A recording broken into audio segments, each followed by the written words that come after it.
We value independence for children in our society. And while independence is a good quality, maybe when we're adults, for a child, pushing her or him to become independent too early can cause more damage than benefit him or her. Right? Children have legitimate needs to be nurtured, to be taken care of, to be held, to be touched, to be supported. And the thing is, when those legitimate needs are not met, she will feel unsafe. The child will become agitated. They start melting down easily. They scream, they stomp their feet. They are protesting. And they are protesting as a way to call our attention on those unmet needs. Look, many of us were pushed to grow up too quickly as children. We had lots of expectations put on us. Expectations to behave a certain way, to learn certain things at a certain age, to do certain chores in the house, to be responsible for other family members. And unless we have recognized that and we have done some healing, we might unconsciously repeat the same patterns in our children. Right? We might be thinking they should know better at this age, or they should be able to sleep by themselves by now, or they're big enough to do this or that on their own, or there must be something wrong with my child for not being able to do this or that yet, right? And we put high expectations on our kids that are too much for them.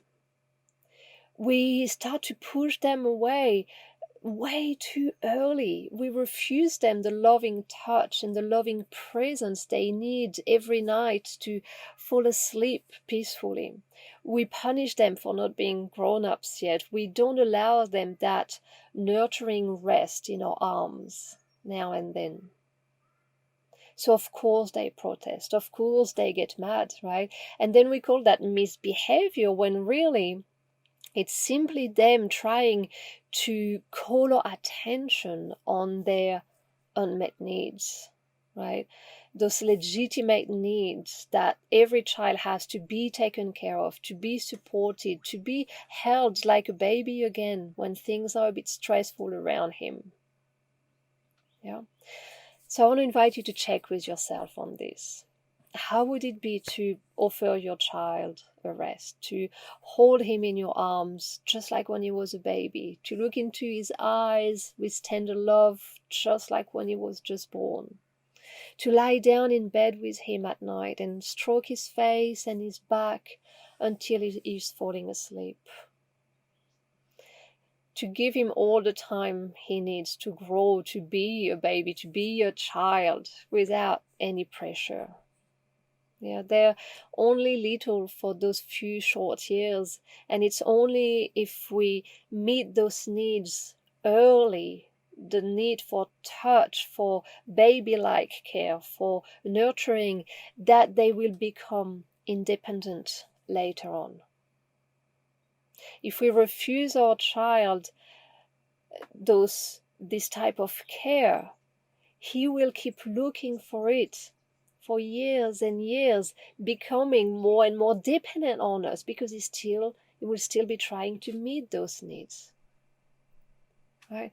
So I want to invite you to play baby games with your child, to wrap her in a blanket no matter how old he is, to sing for him, to sometimes feed him by the spoon, to rock him, especially when there is a bit of stress around, when things are happening that feel a bit too much. Right? This type of baby care is bringing safety.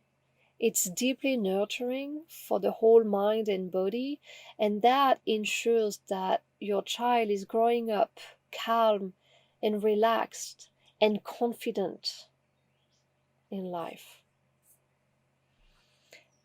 And I want you to know that if you feel that you've pushed your child to grow up too quickly, it's never too late to offer this type of baby-like care that they might have missed on, right?